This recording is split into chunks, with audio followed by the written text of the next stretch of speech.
Merci, Dr Khan. Nous avons beaucoup apprécié cette présentation. Alors, nous passons à présent à la deuxième partie de notre débat. Et c'est la question qui est posée par tous nos participants. Donc, nos participants que nous retrouvons sur Zoom et certains qui sont également sur Facebook Live. Alors, avons-nous des questions? Vous pouvez lever la main et nous vous interrogeons. Vous posez votre question, vous ouvrez votre micro et vous le refermez juste après. Nous prendrons également des questions venant des internautes depuis Facebook ou notre compte YouTube. Voilà, nous avons Madame Yvonne Boisdeux qui lève la main. Madame Yvonne Boisdeux, vous pouvez ouvrir votre micro et poser votre question, s'il vous plaît. Je voudrais dire merci, Emela, à notre panéliste. Le son était bas, je ne saisissais pas bien. Je voudrais qu'elle revienne simplement sur sa conclusion. Ah d'accord, Dr Khan. Voilà. Très bien, merci. Merci, elle va revenir sur la conclusion. Très bien. Après Dr Khan, nous avons aussi la présentation de M. Adjoumani. Nous avons une deuxième main, la main de Mme Nana Traoré. S'il te plaît, tu peux ouvrir ton micro et poser ta question. Nous allons prendre 5 questions et après, nous passerons aux réponses. D'accord. OK, merci. Bonjour à tout le monde. Merci à nos panélistes, à M. Adjoumani et à Dr Khan. Je voudrais, moi, venir sur les coachs. Dr Khan a très bien expliqué, mais je voudrais savoir comment est-ce qu'on fait pour pouvoir savoir qu'on a affaire à un coach qui exerce le talent pour lequel il s'intitule coach. Parce que nous avons une panoplie de coachs et quelquefois, on ne sait pas trop à quel sens se vouer. Comment est-ce qu'on peut faire pour savoir qu'on a affaire à un coach qui peut réellement nous mener là où on voudrait aller au sommet? D'accord. Il y a une différence entre un coach et un mentor. Merci. C'est-à-dire, elle voudrait savoir comment reconnaître un coach talentueux. Merci. D'autres questions, s'il vous plaît? Nous avons donc trois questions déjà. Et nous avons besoin de 5 questions. Nous avons Yéo, on a une main. Yéo, vas-y pour ta question. Tu peux ouvrir ton micro et poser la question, s'il te plaît. Bonjour à tous. Déjà, merci à nos 2 panélistes. Moi, ma question, en fait, c'est au niveau des 3 F de la pratique approfondie.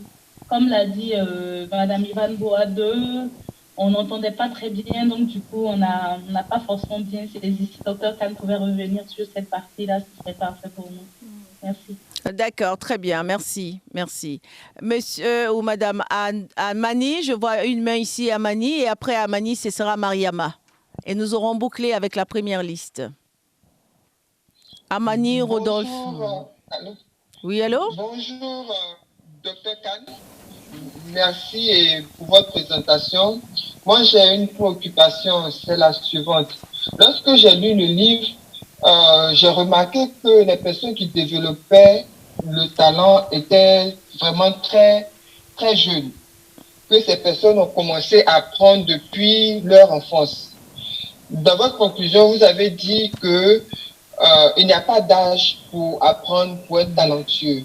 Actuellement, nous qui avons déjà acquis certaines expériences, comment est-ce que nous pouvons développer notre talent vu que nous avons plusieurs activités, plusieurs tâches accomplies en même temps?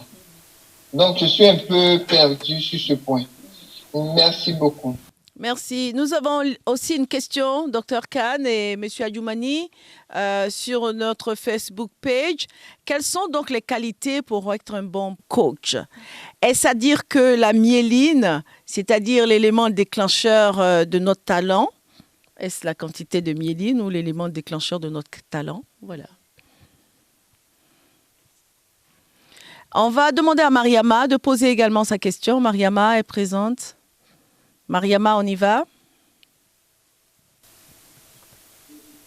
Oui, merci Madame Ngouran, merci aux panélistes, Dr Khan et ma question est dans la même veine que celle leader Yéo, je comprends bien. La question concernant le talent. Le talent, la question c'est, je me demande s'il est inné ou s'il s'acquiert. Et s'il s'acquiert, à quel moment qu'une fois se rend compte qu'on a un talent pour une activité, où ça nous apparaît tout simplement? C'est vraiment la question que je me pose pour faire le lien entre un talent inné ou un talent qui finit par être acquis. Merci, merci. Donc, nous avons notre série de questions. Merci. Nous reviendrons sur la deuxième pour la deuxième liste tout à l'heure. Alors, chers panélistes, je vous cède le micro.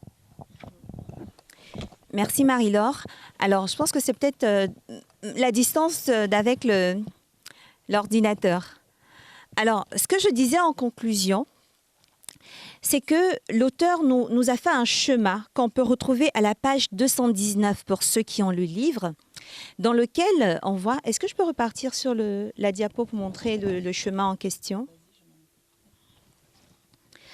Donc, l'auteur nous parle en fait, il nous présente un schéma en nous disant que nous avons la pratique approfondie qui est au centre d'un cercle concentrique, avec à côté le déclenchement, et on peut voir des grands coachs, ainsi que le talent.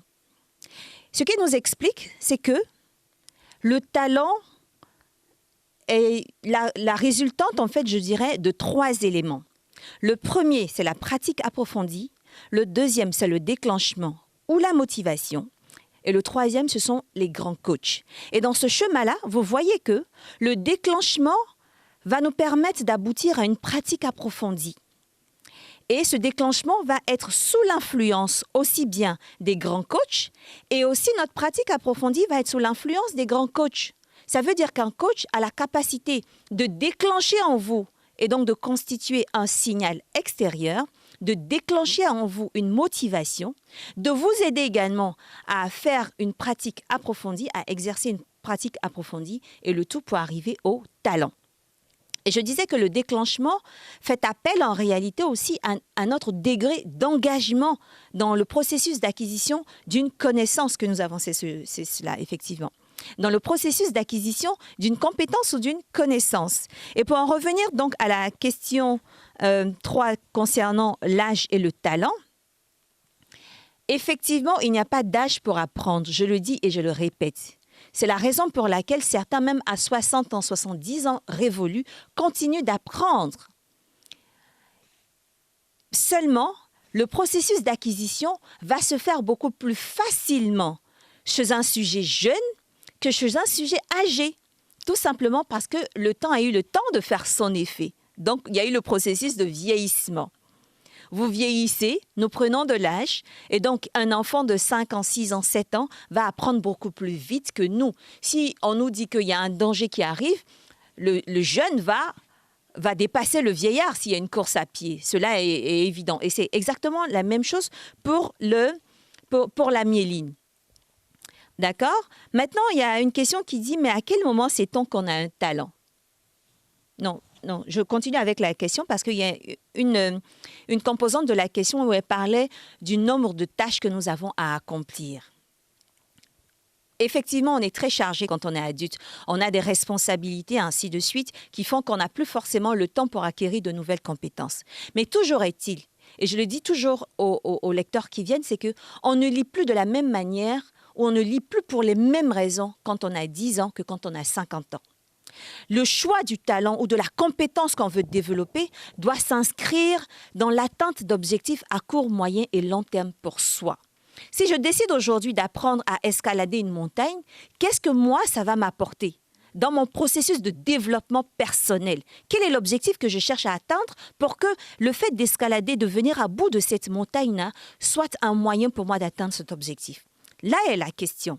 Donc, si vous décidez de développer une compétence ou un talent, tout simplement parce que vous avez vu d'autres faire, il y a problème. Il y a problème. Sans compter que vous pouvez avoir effectivement, comme M. Adjoumani l'avait mentionné, on n'a pas les mêmes capacités physiques. Et la différence justement de capacité physique va expliquer pourquoi certains auront beaucoup plus de facilité à faire telle tâche que d'autres.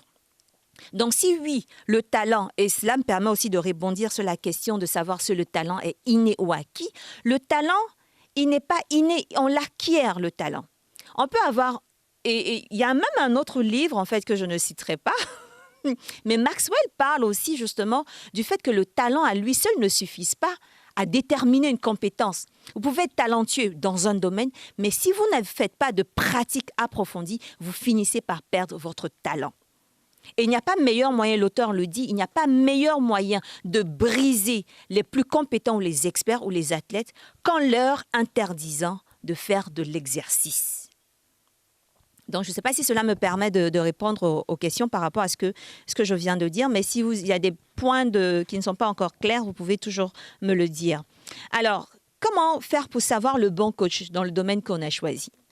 Normalement, les coachs ont des certifications, ils ont de la pratique, ils ont des résultats. Ils appartiennent en général à des cabinets.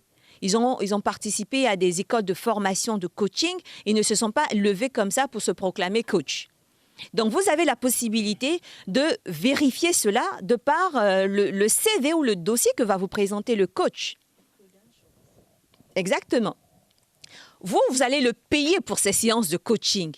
Donc, cet argent, il ne faut pas que ce soit de l'argent jeté par la fenêtre. Il faut que ce coach-là soit en mesure de répondre à vos besoins. Et les coachs, en fait, sont spécialisés en fait, dans des domaines, dans différents domaines de compétences. Donc, vous ferez le choix du coach en fonction de votre domaine de compétences, en fonction du domaine dans lequel vous souhaitez grandir. Le coach vous fait grandir dans un domaine de compétences, ce qui n'est pas le cas du mentor. Le mentor vous accompagne aussi bien dans votre vie professionnelle que dans votre vie personnelle. La relation que vous avez entre le coach est peut-être une relation, et même une relation, je dirais, d'ordre professionnel, là où la relation avec le mentor est une relation beaucoup plus personnelle. Elle est beaucoup plus émotionnelle. Elle est beaucoup plus engageante, dans le sens où il y a un certain nombre de secrets que vous allez partager avec votre mentor, de par ses conseils, de par son expérience, de par sa sagesse. Ce mentor-là va vous aider à grandir. Il y a des choses que vous allez avouer à votre mentor que vous n'oseriez pas avouer à votre coach, par exemple. Parce que votre coach, ce qui vous intéresse, c'est comment être un meilleur marketeur, comment être un meilleur vendeur, alors que votre mentor a pour but de vous emmener à être une meilleure personne. Voilà un peu. Est-ce qu'il y a une question concernant qui est venue de Facebook? Quelle qualité pour être un bon coach? Je disais que l'auteur nous a énuméré 4 vertus du bon coach. Il nous a dit la première vertu, c'est la matrice, donc le contenu que ce coach-là a à vous proposer. La deuxième vertu, c'est la perceptivité, donc la capacité de ce coach-là à vous lire, à percevoir un certain nombre de choses et donc vos besoins et à adapter sa solution. Le troisième élément, c'est ce qu'il a appelé le réflexe GPS, donc sa capacité à être concis dans les ordres qu'il vous donne. Et le quatrième élément, c'est l'honnêteté théâtrale, donc sa capacité à incarner des rôles, à être aussi bien menaçant, terrifiant ou bienveillant en fonction de votre besoin du moment. Alors, ce que l'auteur nous a dit concernant la myéline, c'est que toutes les études sur la différence en fait d'ordre neurologique entre les 10 génies, les personnes dites des génies ou les personnes extrêmement talentueuses et les personnes ordinaires, c'est que sur leurs tubes neuronaux, sur leurs neurones, il y a beaucoup plus d'épaisseur de myéline. Donc, pour lui, en fait, c'est cette myéline-là, dans son épaisseur, qui va faire la différence entre un génie et quelqu'un qui n'est pas forcément extrêmement talentueux. D'accord? Mais cette myéline, c'est une matière qui est vivante, qui continue de gainer, en fait, nos neurones, qui continue de s'enrouler. Mais pour qu'elle s'enroule, il faut que vous ayez suffisamment de pratique. Plus vous allez être stimulé, plus vous allez vous exercer, plus vous aurez de myéline. Et plus vous allez développer une compétence dans un domaine. Donc voilà ce qu'il dit. Donc il établit une corrélation entre l'épaisseur de couche de myéline ou la quantité de myéline chez un individu et son talent.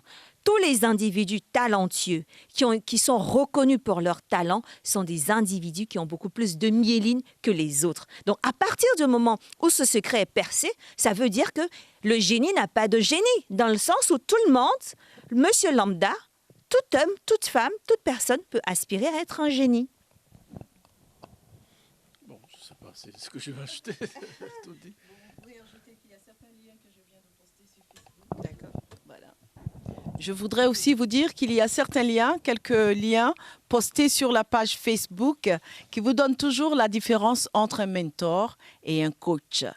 Donc, vous pouvez consulter cette page et cliquer sur les liens pour avoir certaines réponses. Nous allons ouvrir la seconde liste. Seconde liste. Monsieur Adjoumani, vous voulez ajouter quelque chose avant qu'on ouvre la seconde liste ou bien on peut y aller?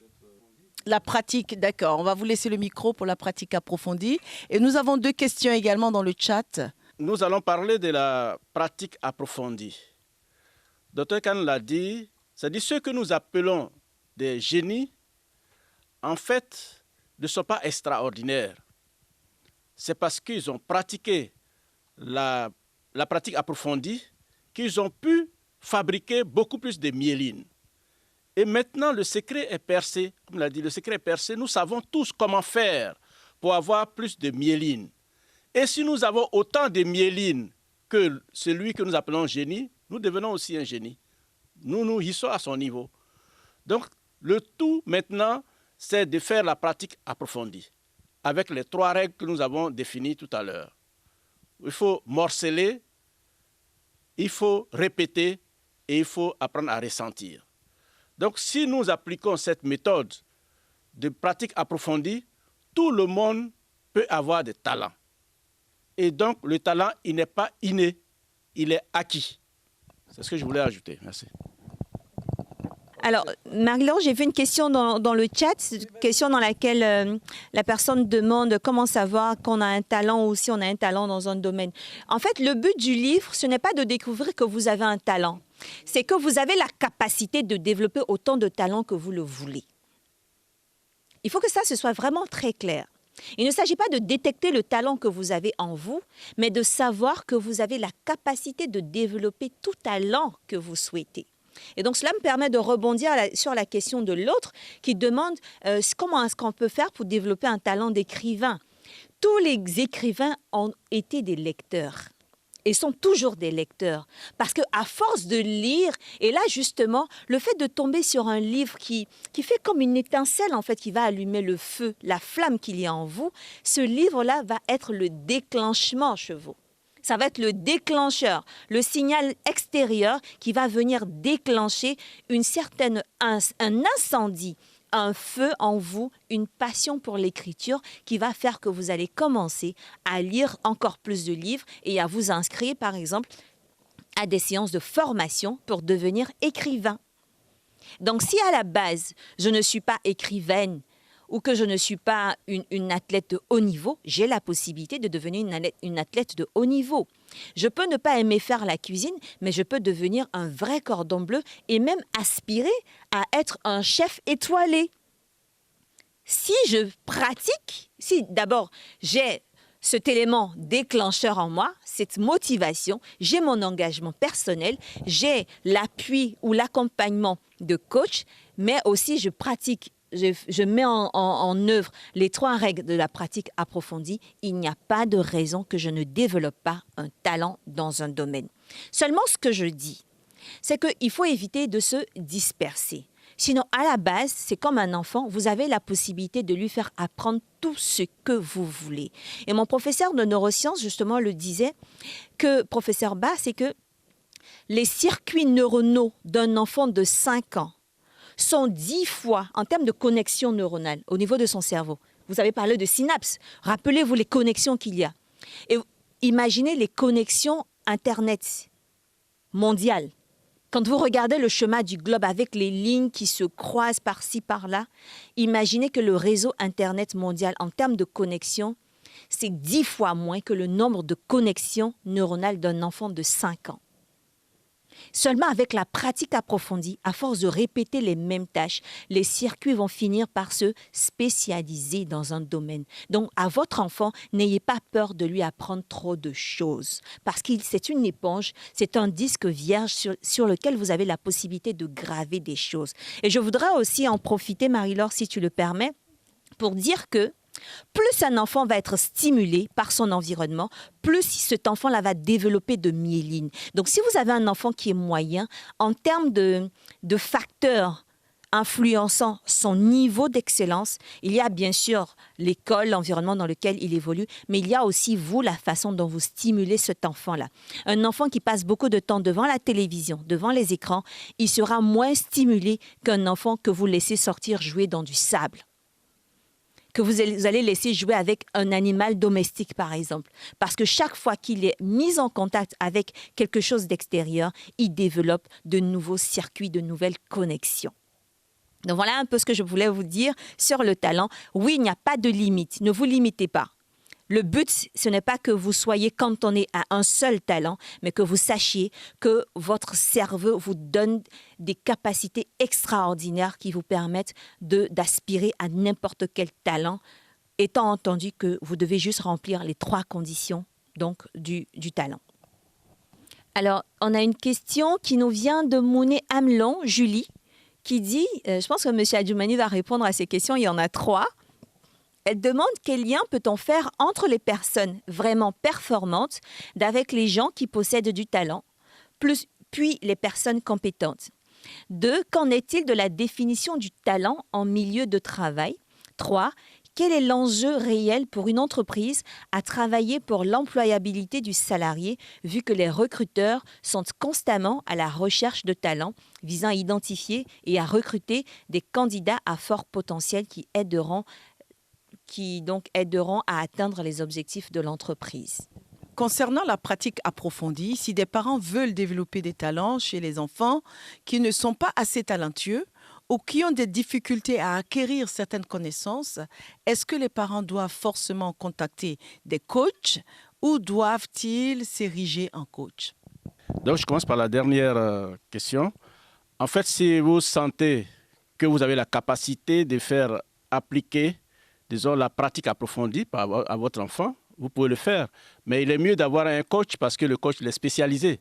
Si le coach il est vraiment spécialisé à faire appliquer la pratique approfondie, vous pouvez engager ce coach-là de sorte à pouvoir encadrer votre enfant.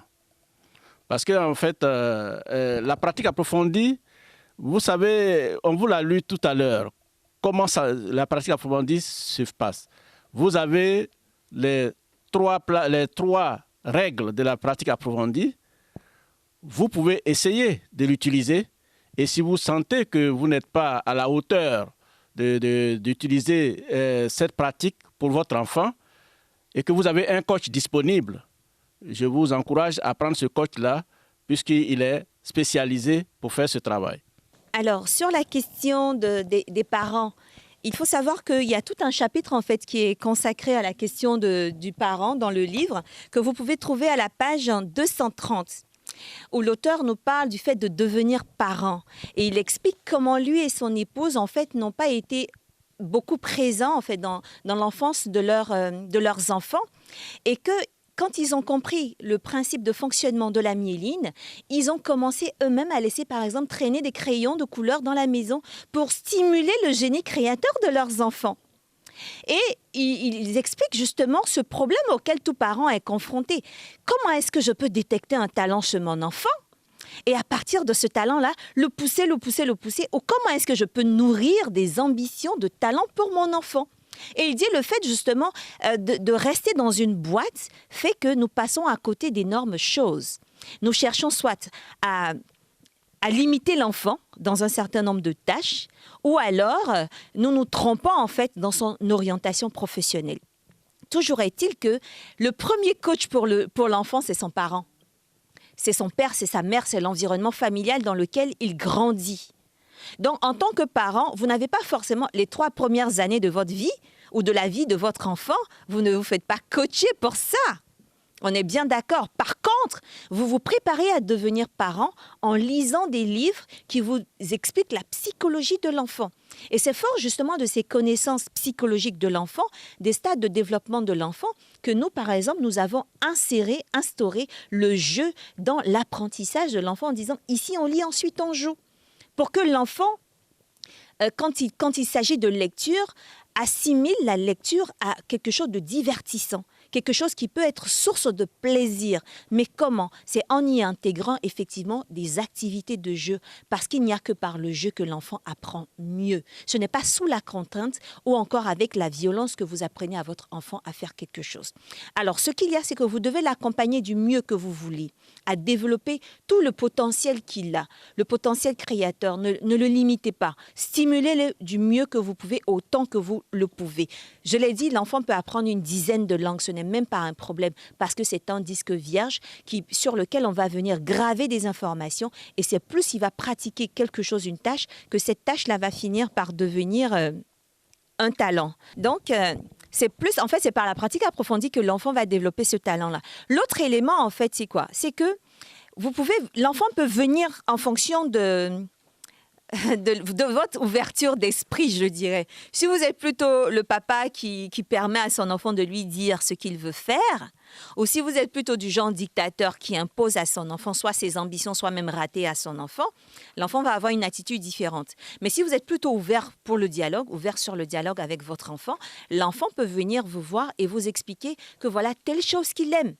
Il y a des parents qui ont voulu de leurs enfants qu'ils fassent de brillantes études à Sciences Po, mais ces enfants ont demandé à être des musiciens, par exemple. Mais pour le parent, ce qui importe au final, ou ce qui doit importer au final, c'est que son enfant soit le meilleur du domaine dans lequel il est. Le meilleur dans son domaine. C'est-à-dire que si tu veux faire de la musique, fais en sorte d'être le meilleur de ta génération. Mais cela comment? Par une certaine discipline et par la pratique approfondie. Concernant effectivement les entreprises. Il y a Ken Blanchard qui dit dans un autre livre, Comment développer son leadership, qui est aussi paru aux éditions Nouveaux Horizons, c'est que lorsque vous embauchez une personne, certes, vous embauchez 2 bras, mais vous embauchez surtout un esprit supplémentaire. Et dans le mot servir, dans l'anagramme servir, qui lui permet donc de parler pour lui des qualités du leadership, ou des caractéristiques du leadership, c'est qu'il nous dit qu'il faut embaucher les bonnes personnes et les faire grandir.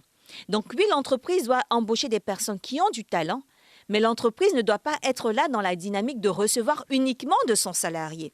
Il doit aussi avoir la prétention de faire grandir ce salarié-là, de le faire grandir en compétences pour lui permettre d'avoir des perspectives d'évolution. Parce que sinon, il va stagner durant plusieurs années et il va quitter l'entreprise. Il ne faut pas avoir peur de les faire grandir, quitte à ce qu'ils deviennent de futurs concurrents. Parce que, aussi, quand on est un professeur, il faut aussi avoir l'humilité de se dire que je travaille à faire grandir cet élève, mon élève, pour qu'il me surpasse un jour. Mais je serai toujours en paix avec ma conscience par rapport à ce que je lui aurais apporté. Donc, voilà ce que je peux dire en termes de talent et d'entreprise ou de salarié. Bon, en fait, je voulais revenir encore sur la pratique parce que je l'ai dit dans mon intervention que ce qui permet de progresser, c'est bien la pratique et non la théorie. Donc, il faut pratiquer parce que nous avons noté dans le livre que quelques minutes d'expérience directe sont beaucoup plus que des centaines de minutes d'observation. C'est pour rejoindre Dr Khan pour dire qu'il faut laisser les enfants s'exprimer. Il faut laisser les gens pratiquer. C'est la pratique, l'effort, les erreurs, la correction de ces erreurs qui amène la fabrication de la myéline. Et cette myéline, plus elle est dense autour de nos neurones, plus nous sommes agiles, plus nous sommes précis, plus nous sommes intelligents et donc nous avons du talent. Donc, en fait, il faut toujours pratiquer. Et comme on l'a dit tantôt, c'est-à-dire les enfants, nous sommes leur premier coach, si on veut dire. Nous sommes même leurs mentors. Parce que les enfants, généralement, ils admirent leurs parents. Nous sommes leurs mentors. Parce que nous encadrons dans la vie professionnelle, dans la vie tout court. Et nous les suivons tout le temps. Donc, nous devons les laisser pratiquer. Il ne faudrait pas les enfermer dans un carcan. Et en les laissant pratiquer, nous pouvons développer d'énormes talents et changer le monde. Je crois que cette découverte de Daniel Coelho est extraordinaire. Elle est extraordinaire en ce sens que si, imaginez-vous un instant, que nos autorités ivoiriennes essaient d'appliquer la pratique approfondie à tous les niveaux, que ce soit en sport, que ce soit en musique, que ce soit à l'école, dans tous les secteurs d'activité. Mais nous n'aurons que des Ivoiriens talentueux. Que des Ivoiriens talentueux. Plus de 25 millions de personnes d'Ivoiriens talentueux. Mais vous voyez ce que ça peut faire dans le monde? Ça va changer la face du monde. Alors, moi, j'encourage, je peux dire, toutes les autorités et tous ceux qui sont à des postes de responsabilité, qui peuvent prendre des décisions, de tenter d'appliquer cette pratique approfondie. Parce que tout le monde que nous sommes, nous pouvons développer notre myéline. Et à tout moment, à tout âge. Et il est bon de s'y pencher pour vraiment faire évoluer nos différents pays. Très bien, merci. Merci beaucoup à nos chers panélistes qui ont vraiment décortiqué le livre. Et ça, c'est le livre de juin. Nous sommes heureux de vous dire, chers abonnés et chers membres, que pour le mois de juillet, nous aurons ce livre-là. Les rituels du travail. 50 façons de travailler et de se montrer très efficace et très talentueux. Nous vous invitons pour le jeudi 29 juillet, où nous aurons à décortiquer ce livre, Les rituels du travail. Nous aurons d'autres livres. Suivez-nous, restez connectés et vous pourrez donc développer facilement vos talents. Merci.